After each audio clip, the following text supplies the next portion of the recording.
Teachers, when you're proctoring assessments in homeroom classroom, there's a couple tips I want you to know. I couldn't make this video live because I couldn't find a way to do it without using identifying student information and logging in as a real student. But what I want you to know is students have this Clever app on their, or the classroom app on Clever, just like you do, or they can click to it from their Google Waffle, just like you could. When they click to it, though, it looks a lot simpler when they get in than the way the accounts are for teachers. When they get in, the only thing they're going to see on the main page is this assignments button. They can click on that and it will take them in and show them any assignments they have open. Those include assignments that are only there for you to score data. So if they have more than one thing that you're scoring data for at that time, you might need to direct them to what is the name of the test that they really are going to take that day. And they'll click on the blue name for that test. When they click into the test, the questions will appear like this. It looks a lot like the interface for SBA. There's first is an instructions page. They can click next to start going through the questions. Each of the questions they can click through from here on the left-hand side as well.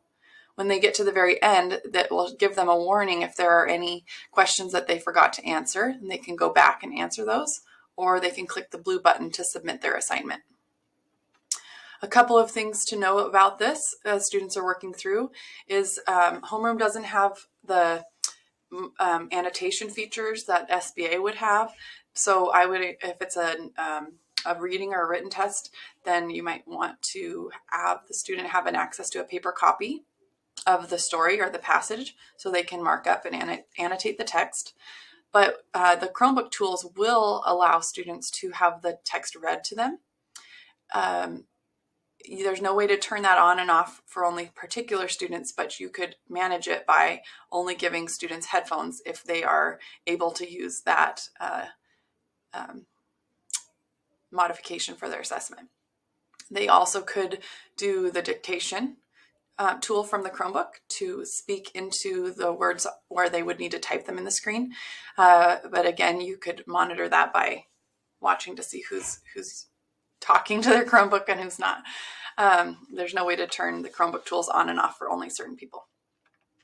Once their test is submitted, they can't go back to the test, but if there's a reason that you need to reopen it for them, from your side of it, when you're in the student scoring page, on the far right-hand side, there's a little lock button and you can go there to unlock it. However, if a student is working through and they get interrupted, they have to leave, just have them, they don't need to submit it, but just have them stop. It will save their answers and they can come back and finish later. They only want to submit when they're completely finished with all of the questions on the assessment.